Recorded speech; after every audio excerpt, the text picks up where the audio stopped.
তাহলে প্রতিবেদন কাঠামো, তোমরা যে রিপোর্টটা ট্যুরটা করে এসেছো, ওই ট্যুরটার পরে তোমাদের প্রতিবেদন করতে হবে বিধায় আমি প্রতিবেদন কাঠামোটাকে আজকে আলোচনা করে দিচ্ছি। আর কালকে তোমরা যেটা করবা সেটা হইলো, তোমরা কালকে ওই ইয়াটা নিয়ে আসবা, কি বলো নাম, ডাটাগুলা নিয়ে বসবা। আজকে ক্লাস শেষে তোমরা যারা যারা দায়িত্বপ্রাপ্ত ভলেন্টিয়ার ছিলা, তারা তাদের তাদের গ্রুপের ডাটাগুলোকে একত্র করে ওই টেবিলগুলো তৈরি করবা। প্রয়োজনে গত বছরের যে রিপোর্ট আছে সেই রিপোর্টগুলো একটু দেখে নিবা, নিয়ে কি কি টেবিল করতে হয় সেই টেবিলগুলোর একটা ছক করবা। সালমা ম্যাডামকে বলা আছে, সালমা ম্যাডামের সাথেও শেয়ার করতে পারবা, কিংবা শাহ আলম স্যারকে তোমরা যোগাযোগ করে নিতে পারবা। ঠিক আছে? তারপর ওকে ডাটাগুলো স্যার। নিয়ে বসবা কালকে। বসলে আমি আবার তোমাদেরকে ওই কালকের ওই প্রতিবেদনটা কিভাবে লিখতে হয় সেটা আবার বলে দিব।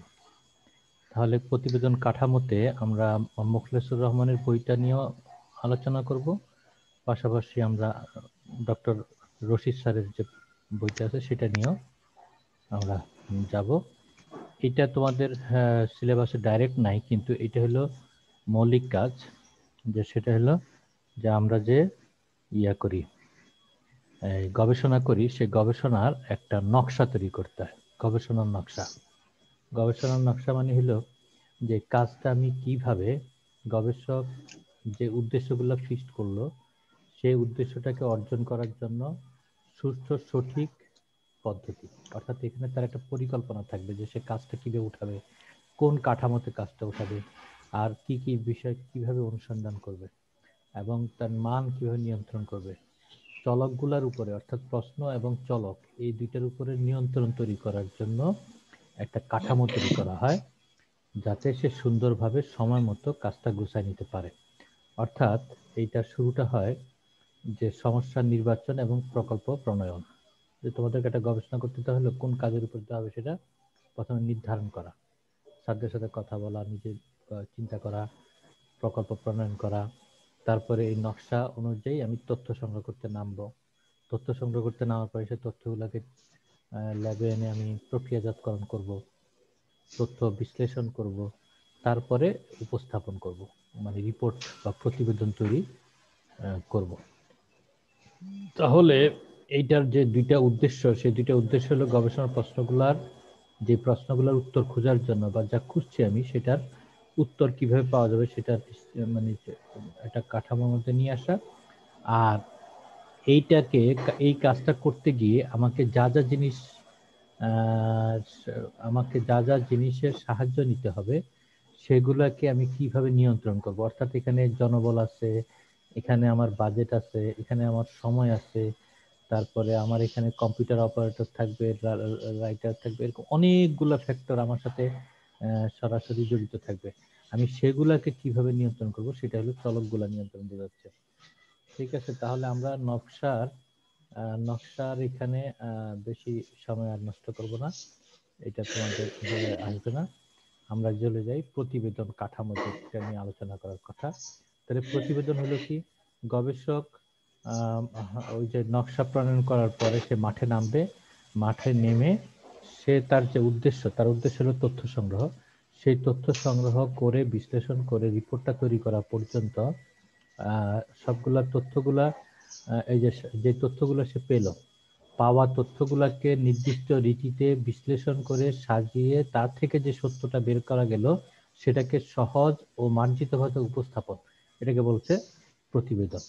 অর্থাৎ তোমরা ডাটাটা নিয়ে আসছো মাঠের থেকে, এখন এই ডাটাটাকে তোমরা প্রসেসিং করবা, প্রসেসিং করে সেখান থেকে টেবল থেকে প্রত্যেকটা যে তথ্যগুলো তোমরা পেলে, যে কথাগুলো তোমার সামনে নতুন ভাবে আসলো, এই টোটাল বিষয়টাকে এবার মানে উপস্থাপন করার জন্য সহজ এবং মার্জিত ভাষায় উপস্থাপন করে লিখিত আকারে যেটা আমরা তৈরি করি, যে প্রতিবেদনটা তৈরি করি, ওটা হলো গবেষণার প্রতিবেদন। তাহলে এখন আসি যে প্রতিবেদনের অন্তর্ভুক্ত বিষয়গুলো কি কি। তাহলে প্রথম হলো যে সমীক্ষার প্রকৃতি সম্বন্ধে সংক্ষিপ্ত সুষ্ঠু বর্ণনা থাকতে হবে সেটার মধ্যে। সমীক্ষার যে উদ্দেশ্য ছিল, আমার গবেষণার যে উদ্দেশ্য এবং লক্ষ্য ছিল, সেটা পরিষ্কার করে উল্লেখ থাকতে হবে। তথ্যের উৎসগুলা সম্বন্ধে উল্লেখ থাকতে হবে। সমীক্ষার বিষয় এবং পরিধি কাঠামো সম্বন্ধে বলা থাকতে হবে। আর তারপরে গবেষণার যে আমাদের এককগুলা ছিল, প্রত্যেকটা একককে আমাকে পরিষ্কারভাবে সংজ্ঞায়িত করতে হবে। তারপরে কার্যকর কল্পনা সম্বন্ধে মানে হাইপোথিসিস যেটা ছিল সেটা সম্বন্ধে বর্ণনা দিতে হবে। উপাত্তের পরীক্ষামূলক আচরণের সংক্ষিপ্ত বর্ণনা, ব্যবহৃত কলা কৌশলগুলো আমাকে বর্ণনায় আনতে হবে। প্রাপ্ত তথ্যের উপরে উপনীত প্রধান উপসংহার অর্থাৎ হলো ফলাফল, ফাইন্ডিংসটাকে আমাকে লিখতে হবে। আর কিছু মন্তব্য যদি থাকে আমার মন্তব্য থাকতে হবে। আর শেষে হলো পরিশিষ্ট থাকতে হবে। পরিশিষ্ট মানে হলো এটার মধ্যে প্রয়োজনীয় সহায়ক যে তথ্যগুলো আমরা দিই সেটাকে বলা পরিশিষ্ট। তাহলে উত্তম প্রতিবেদনের গুণাবলী হলো যে সংগৃহীত তথ্যের ভিত্তিতে প্রতিবেদনটি যেন মানসম্মতভাবে লেখা হয়। লেখাটা একটা বড় ব্যাপার, উপস্থাপনা সিস্টেমেটিক। তারপরে আমরা করব কি এই প্রতিবেদনটা যেন স্বয়ং সম্পূর্ণ হয়, অর্থাৎ তুমি এটা পড়ার সাথে সাথে যেন তোমাকে আর কারো কাছ থেকে নতুনভাবে কোনো কিছু কালেক্ট করতে না হয়। মানে ওখানে যে জিনিসটাকে লক্ষ্য উদ্দেশ্যকে মেনটেন করে সে যে কাজটা করছে, প্রতিবেদনটা পড়েই যেন ওর ভিতরে সবকিছু বোঝা যায়। তারপরে অপ্রয়োজনীয় অতিরিক্ত শব্দ থাকা চলবে না, অপ্রাসঙ্গিক কথা থাকা চলবে না, লক্ষ্য উদ্দেশ্যের বাইরে কোনো কথা ওখানে বলার দরকার নাই। অপ্রয়োজনীয় তথ্য উপাত্ত বিশ্লেষণের মাধ্যমে সংক্ষিপ্ত আকারে প্রতিবেদন হতে হবে। অর্থাৎ আমাদের যে তথ্য উপাত্ত আছে সেটার যে বিশ্লেষণ, সেটা বিশ্লেষণ করে আমি যে কথাটা পাইলাম যত সংক্ষেপে বুঝার মতো করে উপস্থাপন করা যায়। আবার এত সংক্ষেপ করা যাবে না যে কিছুই বোঝা গেল না। অর্থাৎ খুব বেশি বাক্য বা খুব বেশি কম বাক্য ব্যবহার করা, এরকম দুইটা মানে প্রবণতাই প্রতিবেদনের জন্য খারাপ। তাহলে প্রতিবেদনের মৌলিক ধারণাগুলির বর্ণনা ও প্রয়োগ স্পষ্ট হইতে হবে। মৌলিক ধারণাগুলির বর্ণনা এবং প্রয়োগ স্পষ্ট হইতে হবে। অর্থাৎ আমি যখন একটা টার্ম ইউজ করব তখন সেই টার্মটা যেন সঠিকভাবে ব্যবহৃত হয় সেটা দিয়ে খেয়াল রাখতে হবে। পরিভাষিক শব্দগুলি সাধারণের কাছে সহজবোধ্য করে বলতে হবে। হ্যাঁ, এখন আমি যখন রিপোর্টটা উপস্থাপন করবো, রিপোর্টটার মধ্যে একটা ধরো একটা টেকনিক্যাল টার্ম আসলো, আমি বললাম সালোক সংশ্লেষণ। এখন যেই লোকটার কাছে আমি উপস্থাপন করছি সে সালোক সংশ্লেষণ না পারলে এইটার আর সুন্দর যদি কোনো বাংলা থাকে, কিংবা এটাকে আমি এমন ভাবে ব্যাখ্যা দিব নিচে বা কোথাও যাতে সে ওটা পড়ে ওইটা সম্বন্ধে একটা ধারণা নিয়ে নিতে পারে। মানে ফটোসিনথেসিস থেকে সালোক সংশ্লেষণ, তাহলে এই যে এটা কি সালোক সংশ্লেষণ আবার একটা কঠিন ব্যাপার হয়ে গেল। তাহলে এটা ব্যাখ্যা দেওয়া বা বুঝায় দেওয়ার একটা কাজ করতে হবে। এরকম যেসব যে টার্মগুলো আমরা ব্যবহার করব, ভাষাটা সচ্ছল এবং প্রবাহমান হইতে হবে। তারপরে আমরা বলতেছি যে উত্তম প্রতিবেদনের অধ্যায়, পরিচ্ছদ, সারণী, পর্যাপ্ত চার্ট থাকতে হবে। অধ্যায় অধ্যায় ভাগ করা থাকতে হবে। একেবারে প্রথমে শুরু করলাম শেষ করলাম, কোনো অধ্যায়ে ভাগ করা নাই, তাহলে যে পড়বে তার জন্য এটা অনেক বেশি হিজিবিজি হয়ে যাবে। মানে সে শেষমেশ কোনো কিছু উদ্ধার করতে পারবে না। আর যদি অধ্যায় করে ভাগ করে দেওয়া থাকে, তখন আমি বা সূচিতে আমি অধ্যায়গুলোকে ভাগ করে দিয়ে পৃষ্ঠা নম্বর দিয়ে রাখলাম, তখন আমার হবে কি সুবিধা, যে আমি যে অংশটা দেখতে চাই, আমি ফলাফল অংশ দেখতে চাই, আমি ডাইরেক্ট ফলাফলে চলে গিয়ে আমি দেখে দিতে পারবো। তাহলে লেখকের দায়িত্ব যথেষ্ট সৎ এবং সত্যাশ্রয়ী হইতে হবে। হ্যাঁ, এখন আমার কাছে রিপোর্ট লেখার দায়িত্ব আসছে, আমি ইচ্ছা মতো করে একটা বানায় লিখে দিলাম, তাহলে হবে না। ঠিক আছে, তাহলে খুব বড় হবে না, খুব সংক্ষিপ্ত হবে না। এগুলা ছিল প্রতিবেদনের বৈশিষ্ট্য। আর প্রতিবেদন কয়েক প্রকারের হইতে পারে: প্রাথমিক প্রতিবেদন, সাধারণ প্রতিবেদন, প্রযুক্তি বিষয়ক প্রতিবেদন। প্রাথমিক প্রতিবেদনটা হলো যে আমি কাজটা শুরু করে তথ্যটা সংগ্রহ করার পরে মোটামুটি একটা ধারণা দিয়ে একটা প্রতিবেদন তৈরি করা। সাধারণ প্রতিবেদনটাই হলো তোমরা তৈরি করবা। এটা হলো গিয়া আমি যে ডাটাগুলা সংগ্রহ করলাম সেই ডাটাগুলার বিশ্লেষণ করে লক্ষ্য উদ্দেশ্যকে খেয়াল করে তারপর এই মানে যথেষ্ট সময় টময় দিয়ে আমি যে গ্রন্থাকারে এবং গ্রন্থপঞ্জি এবং পরিশিষ্ট সহকারে যদি একটা রিপোর্ট দেই, সেটাকে আমরা বলবো সাধারণ প্রতিবেদন। আর প্রযুক্তি বিষয়ক প্রতিবেদন, এটা হলো গিয়া তোমার বুঝতে হবে এটা অন্য একটা ব্যাপার। এটা অন্য একটা ব্যাপার কি, যে এই প্রতিবেদনটা সাধারণত করা হয় যখন টেকনিক্যাল কোনো কাজ করা হয়। যেমন আমি বললাম যে আজকে করোনা নিয়ে গবেষণা, তাহলে এই করোনার গবেষণার ক্ষেত্রে আমরা নতুন যে প্রযুক্তিগুলো ব্যবহার করেছি সেই প্রযুক্তিগুলার, বা আমি বললাম যে পদ্মা সেতুর ফিজিবিলিটি স্টাডি নিয়ে আমি যে প্রতিবেদন তৈরি করলাম, তাহলে এখন এই ফিজিবিলিটি স্টাডি করার ক্ষেত্রে বা সম্ভাব্যতা যাচাই করার ক্ষেত্রে আমি যেই প্রযুক্তিগুলো ওখানে ব্যবহার করছি সেইটার আবার একটা বিবরণ আমাকে ওখানে দিতে হবে, যে সে কিভাবে মানটা রিফ্লেক্ট করছে, কত মান ধরলে পরে আমি এই মেশিনে এটাকে স্ট্যান্ডার্ড ধরা হয়, এরকম প্রত্যেকটা খুঁটিনাটি বিষয় যন্ত্রের সেটাও এখানে উল্লেখ করে দেওয়া হবে। সেটা আরেকটা প্রতিবেদন হইতে পারে। তাহলে এখন আমরা চলে আসি সরাসরি, তাহলে প্রতিবেদনের কাঠামোতে কি কি আসবে। মানে এখন তুমি লেখার পর্যায়ে চলে গেলা, তাহলে লেখা পর্যায়ে চলে গেলে আমরা প্রথমে কি নেই, একটা শিরোনাম নেই। যেমন তোমাদের এখনকার যে গবেষণাটা হবে, সেই গবেষণার প্রতিবেদনের শিরোনামটা কি হবে, যে তোমরা কোন এলাকা করেছিলে,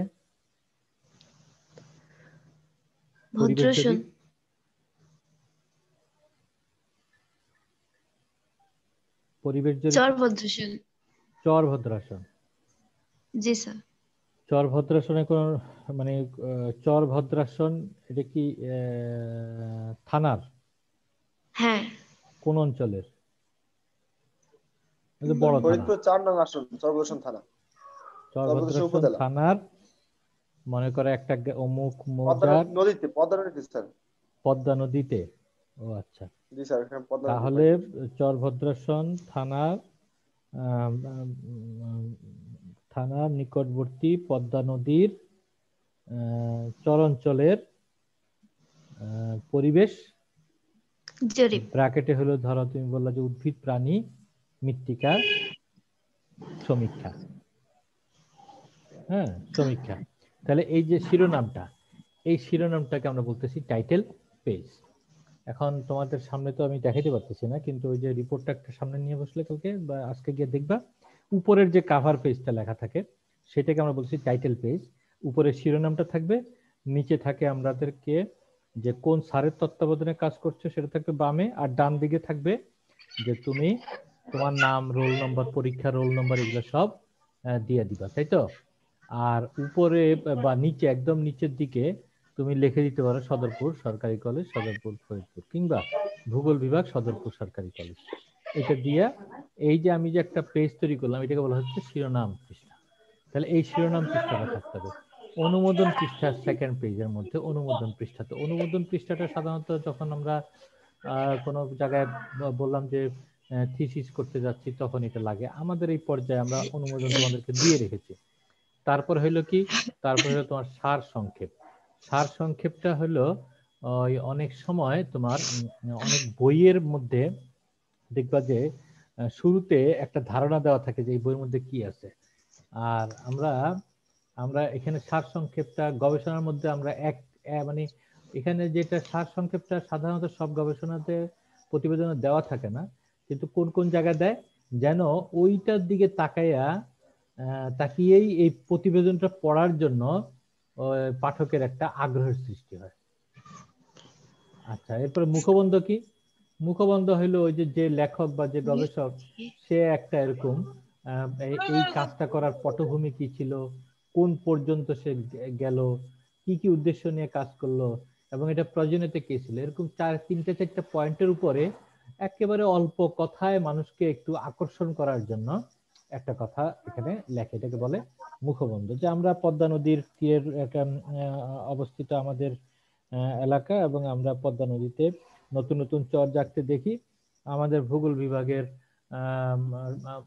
যেহেতু মানব এবং পরিবেশের সম্পর্কে নিয়ে আলোচনা করে, আমরা এই নতুন চরের কি পরিবেশ, তার মাটির বৈশিষ্ট্য কি, তার উদ্ভিদের বৈশিষ্ট্য কি, এবং তার প্রাণীর বৈশিষ্ট্য কি, সেটা জানার জন্য আমাদের সিলেবাসের অংশ হিসেবে আমরা এটা করতে যাচ্ছি। এই ধরনের একটা ছোট্ট একটা মুখবন্ধ আমরা ওখানে লিখে দিতে পারি, যে এটা জানলে পরে আমাদের কি সুবিধা হবে, সেটাও একটু আমরা দুই একটা লাইনে আনতে পারি। আচ্ছা, এরপরে আরেকটা পেজ আমরা করি কৃতজ্ঞতা। সেই কৃতজ্ঞতাতে আমরা সাধারণত যারা যারা এই কাজটা করার ক্ষেত্রে আমাদেরকে সহযোগিতা করবে তাদেরকে আমরা একটা কৃতজ্ঞতা প্রকাশ করি। তাহলে এই কৃতজ্ঞতাটাও আমরা আগেও তোমরা জেনেছো, এটা নিয়ে আর বেশি কথা বলার কিছু নেই। এবার হলো গিয়ে সারণী। সারণীটা কি? সারণীটা হইলো তোমার সূচি বা সূচিপত্র একটা পৃষ্ঠা থাকে, সেখানে আমরা অধ্যায়গুলোর নাম লিখি, তারপর আমরা ওই অধ্যায়ের মধ্যে সাব টপিক কি কি আছে সেটা লিখি, তারপর আমরা পৃষ্ঠা নম্বর লিখে শেষ করি। তাহলে এটা হলো সূচি। আচ্ছা, তারপরে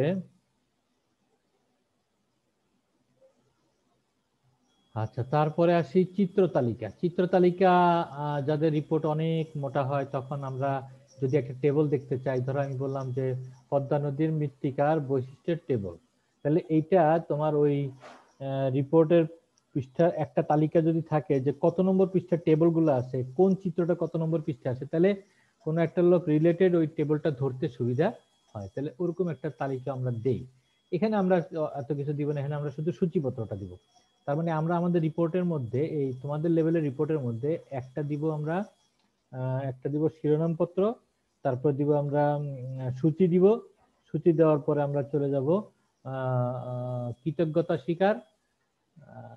কৃতজ্ঞতা স্বীকারটা আগেই, আমরা আবার বলি, আমরা দিব শিরোনাম পত্র, তারপর আমরা দিব কৃতজ্ঞতা স্বীকার, তার আগে তারপরে দিতে পারি মুখবন্ধ, এরপরে সূচিপত্র। এই 4টা পৃষ্ঠার শেষ করে তারপরে আমরা চলে যাব প্রতিবেদনের মূল অংশে। প্রতিবেদনের মূল অংশে, এটাকে আমরা বলতেছি দ্বিতীয় অংশ, প্রতিবেদনের মূল অংশ। এখন এই প্রতিবেদনের মূল অংশের মধ্যে আবার আমরা প্রথম অধ্যায় যেটা আনবো, সেই প্রথম অধ্যায়ের মধ্যে আমরা ওই যে গবেষণা প্রস্তাবনাতে যেই লেখাগুলা লিখেছিলাম, সেই পয়েন্টগুলাকে একটু করে এখানে নিয়ে আসবো, দুই একটা জিনিস বাদ দিয়ে। যেমন এখানে আমি ভূমিকাটা আনবো, এই সূচনা বা ভূমিকাটা আনবো, যে আমি কাজটা কেন করছি। তারপর আমি আনবো গবেষণার যৌক্তিকতার একটা কথা আনবো, যে এই কাজটা আমার সিলেবাসের সাথে জড়িত, তারপর এই কাজটা আমার সিলেবাসের অংশ হিসেবে আমি করছি। তারপরে এইটা যদি আমরা করি তাহলে আমরা জানতে পারবো কিভাবে কি পরিবেশের সরেজমিনে আমরা একটা শিক্ষা নিতে পারবো। এই কথাগুলার সাথে এটা যদি সঠিকভাবে করা যায়, তাহলে এই তথ্যগুলা ভবিষ্যতের ভূমি উন্নয়ন, কৃষি পরিকল্পনা, তারপরে বসতি পরিকল্পনা, তারপরে পরিবেশ সংরক্ষণ ইত্যাদি কাজে ব্যবহার করা যেতে পারে।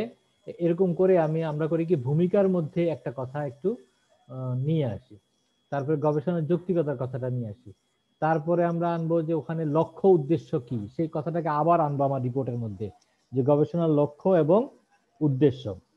তো লক্ষ্য আমরা বলছি যে আমাদের এখানে আমরা আমাদের যে রিপোর্টটা আছে সেই রিপোর্টটার মধ্যে, এই রিপোর্টের মধ্যে আমরা বলবো যে আমাদের এই গবেষণা কাজে মূলত 3টি বা 4টি লক্ষ্য নিয়ে পরিচালিত হবে।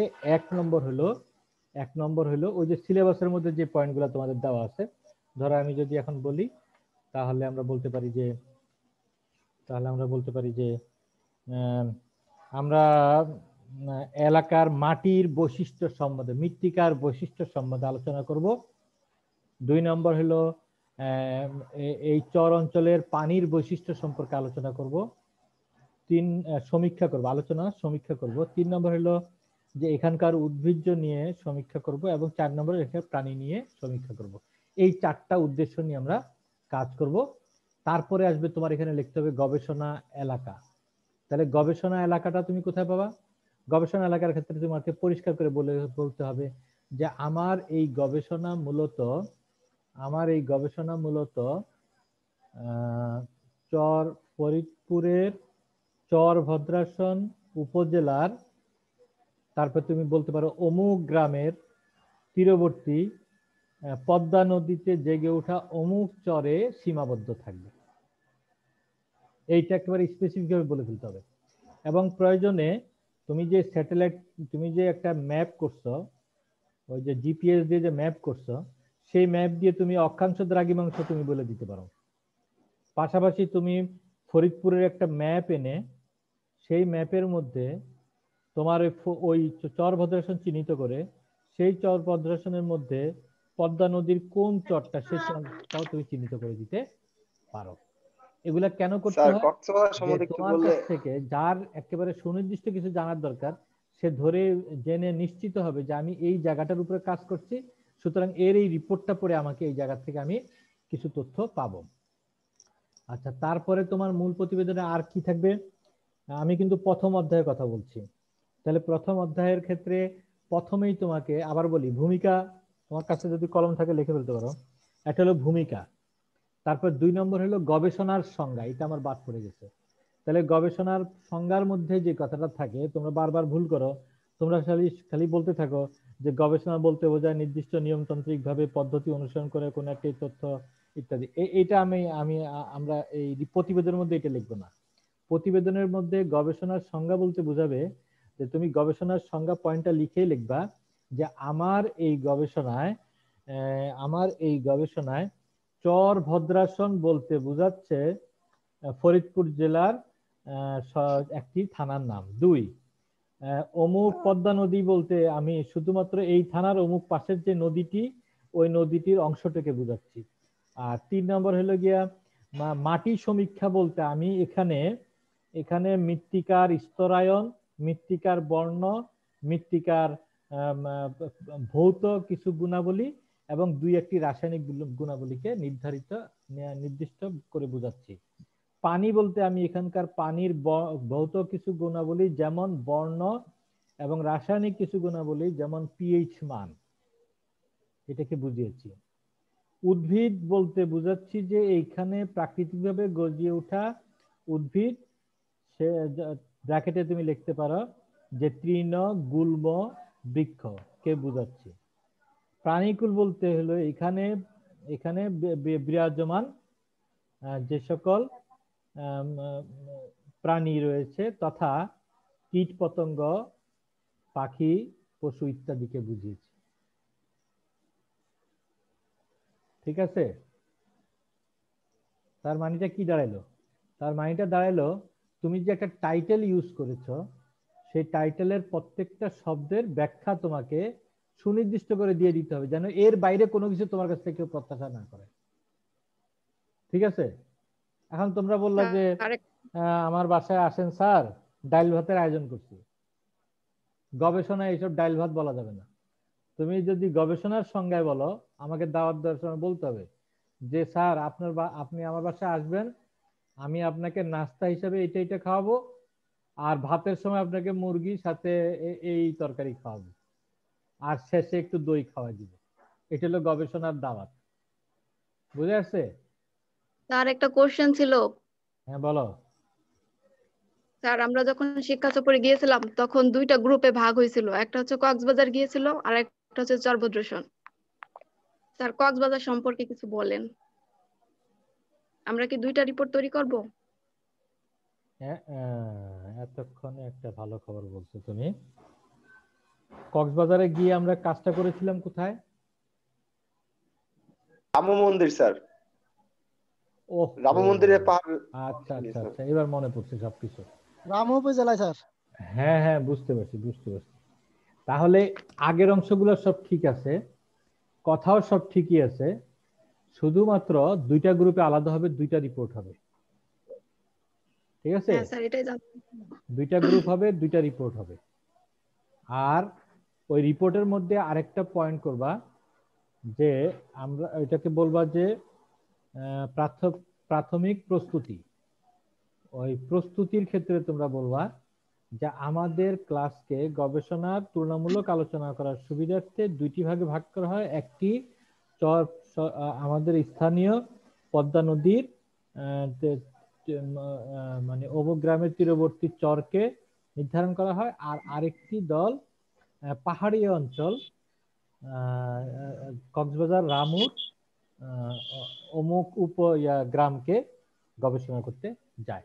আর এরপরে তুমি ওই যে গ্রুপে আছো, কক্সবাজার গ্রুপ, কক্সবাজারের ওই মৃত্তিকা টিত্তিকা ইত্যাদির উপরে বৈশিষ্ট্যগুলোর কথা লিখবা। আর যারা পদ্মা নদীর উপরে গেছো তারা পদ্মা নদীর ওই চরের উপরেই তোমার বক্তব্যটাকে রাখবা। ঠিক আছে? এখন ক্লিয়ার? জি স্যার। আচ্ছা, তাহলে আবার আমি বলি। ভূমিকা গেল, গবেষণার সংজ্ঞা গেল, গবেষণার লক্ষ্য উদ্দেশ্যটা বলছি। 3 নম্বর পয়েন্ট হবে লক্ষ্য উদ্দেশ্য। 4 নম্বর হবে গবেষণা এলাকা। গবেষণা এলাকার ক্ষেত্রে তোমার ওই যে রামুওয়ালারা বলবা, রামুর কক্সবাজারের ম্যাপ দিয়ে তার মধ্যে রামু থানা দেখিয়ে তার মধ্যে মন্দিরের আশেপাশে যতটুকু এলাকা গবেষণা করেছে সেই অংশটা বলবা। আর যারা পদ্মার তারা পদ্মার গবেষণা এলাকা হয়ে গেল। তারপরে লক্ষ্য উদ্দেশ্য গেলে, এবার লক্ষ্য উদ্দেশ্যের মধ্যে তোমার যেই 4টা পয়েন্ট আমরা বললাম, সেই 4টা পয়েন্টকে ফুলফিল করার জন্য যে কৌশল, এটাকে আমরা বলতেছি মেথোডোলজি বা গবেষণা পদ্ধতি। এটা হলো আমাদের পরের পয়েন্ট, গবেষণা পদ্ধতি। এখন গবেষণা পদ্ধতি বলার সময় তুমি তখন লিখবা যে আমি আমার গবেষণা, একেবারে এইভাবে লিখবা যে আমরা আমাদের এই এলাকার গবেষণা কাজের জন্য প্রথমত আমরা বলছি কি মাটি গবেষণার ক্ষেত্রে আমরা মাটির স্তরায়ন দেখার জন্য আমরা শাবল, 2 নম্বর হলো গিয়ে মাটির বৈশিষ্ট্য, অন্যান্য বৈশিষ্ট্য স্যাম্পল সংগ্রহের জন্য আমরা ওখান থেকে পলিথিন মাটি সংগ্রহ, আর 3 নম্বর হলো মাটির পিএইচ মানের জন্য দ্রবণ করে সলিউশন মাপার জন্য আমাদের পিএইচ মিটার। এই 3টা যন্ত্র ব্যবহার করে নমুনা সংগ্রহ করে আমরা মৃত্তিকার, এবার তুমি সুনির্দিষ্ট করে দাও, মৃত্তিকার স্তরায়ন, মৃত্তিকার ভৌত বৈশিষ্ট্য রং, 2 নম্বর হলো মৃত্তিকার আঠালোতা, 3 নম্বর হলো মৃত্তিকার শ্রেণী বিভাজন। শ্রেণী বিভাজন মানে কি, ওই যে দোআঁশ না বেলে না কি, সেই কথাটা, ঠিক আছে। তারপরে আমরা বলবো যে পানির ক্ষেত্রে, পানির সমীক্ষার ক্ষেত্রে আমরা পানি সংগ্রহ করেছি এবং পানিকে আমরা পানি সংগ্রহ করব এবং পানির পিএইচ মান আর পানির বর্ণটাকে দেখব যে ঘোলা পানি না ইত্যাদি পানি, আর পিএইচ মানটা দেখব, লবণাক্ততা দেখব, স্যালিনিটি দেখব। তারপরে স্যালিনিটি মাপার জন্য স্যালিনিটি মিটার। আর উদ্ভিদের ক্ষেত্রে আমরা বর্গ পদ্ধতিতে 10 ফিট বাই 10 ফিট বা 5 ফিট বাই 5 ফিট ব্লক তৈরি করে, ব্লক সার্ভে করে নমুনা সংগ্রহ করে আমরা কাজটা শেষ করব। তারপরে হলো প্রাণীকুলের ক্ষেত্রে আমরা ওখানকার আমার এই ব্লকের মধ্যে প্রাপ্ত প্রাণী সামগ্রী, কীটপতঙ্গ ইত্যাদি সংগ্রহ করে এনে তার বৈজ্ঞানিক নাম অনুসন্ধান এবং তার ঘনত্ব, উদ্ভিদের ক্ষেত্রে উদ্ভিদের ঘনত্ব, উদ্ভিদের প্রকারভেদ, উদ্ভিদের জাত, উদ্ভিদের প্রকার, উদ্ভিদের ঘনত্ব। আর প্রাণীকুলের ক্ষেত্রে প্রাণীর ধরন এবং প্রাণীর শ্রেণী, প্রাপ্ত প্রাণীগুলোর নামকরণ এবং কোন কোন শ্রেণীতে পড়ে তার নির্ধারণ। এগুলো আমরা করে আমার গবেষণা কাজ শেষ করব। তাহলে আমরা এটা কি বললাম, পদ্ধতি বলে ফেললাম। তাহলে দেখছো পদ্ধতিটাতে ক্ষেত্রে কিন্তু আমি সুনির্দিষ্টভাবে যে 4টা কাজ করছি সেই 4টা কাজের কথাই আমি শুধু উল্লেখ করলাম। আচ্ছা, তাহলে গবেষণা পদ্ধতি গেল। তারপরে আমি লিখব যে আমার এই গবেষণার সীমাবদ্ধতা। সীমাবদ্ধতার ক্ষেত্রে আমরা কি বলবো, যে আমার এখানে সময় কম ছিল, আমার এখানে লোকবল কম ছিল, বাজেট কম ছিল, বিধায় যতটা সুন্দরভাবে কাজ করার কথা এবং যন্ত্রপাতির অভাব ছিল ইত্যাদি কারণে আমি যে মানের কাজ করার কথা সেই মানের কাজটা আমি করতে পারি না, বা তোমার আরো যদি কোনো সীমাবদ্ধতা লেখার থাকে লিখবা। তারপরে তোমার এই চ্যাপ্টার শেষ, এই প্রথম অধ্যায় শেষ। এবার দ্বিতীয় অধ্যায়ে যাবা। দ্বিতীয় অধ্যায়ে গিয়ে এবার তুমি দ্বিতীয় অধ্যায়ে গিয়ে যে মূল অংশ, যেটা এখন তো আমার সময় শেষ করে ফেলছে, মূল অধ্যায় যেটা, সেটার মধ্যে গিয়ে এবার তুমি দ্বিতীয় অধ্যায়ে ওই যে রামু অঞ্চলের মৃত্তিকা গবেষণা, এইভাবে তুমি একটা শিরোনাম দিবা। আর দ্বিতীয় অধ্যায় শুরু করার সময় একটা পৃষ্ঠা নিবা, সেই পৃষ্ঠাটার উপরে লিখবা দ্বিতীয় অধ্যায়, উপরে শুধু দ্বিতীয় অধ্যায় লিখে তুমি এবার পার করে পরের পেজে চলে যাও। পরের পেজে গিয়ে এবার তুমি লিখবা যে মৃত্তিকার বৈশিষ্ট্য রামু অঞ্চল।